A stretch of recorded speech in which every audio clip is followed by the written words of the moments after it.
বন্ধুগণ, আজকে গিয়েছিলাম এমন একটা জায়গায়, দেখেন জায়গাটা খুবই সুন্দর, খুবই সুন্দর। দেখেন এত মানুষজন, এত মানুষ যে মানুষের ভিড়ে হাঁটাই যাইতেছে না। তারপর অনেক কষ্ট করে ঠেল্লা ঠুল্লা ঢুকলাম ভিতরে। যাইয়া দেখি ওম্মা, এ কি সব জায়গায় বাতি আর বাতি, এদিকে বাতি ওদিকে বাতি, সব জায়গায় বাতি। আর এখানে দেখেন কি সুন্দর, এই পাতা ছাতার ভিতরে কি সুন্দর বাতি। দেখছেন কি করছে? এই পানি দেখে তো মন চাইতেছে আমার ইচ্ছা মতো পানির ভিতরে ডুবাইতে। বলেন তো, পানি দেখলে আমি লোভ সামলাইতে পারি না, বুঝছেন। কিন্তু যাই হোক, আমার বাতিগুলো খুবই ভালো লাগছে।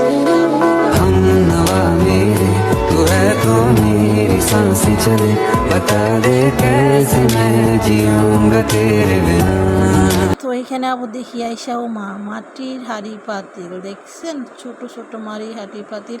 অনেকে হাঁড়ি পাতিল দেখিয়ে ভাইরালও হয়ে গেছে। আমরা তো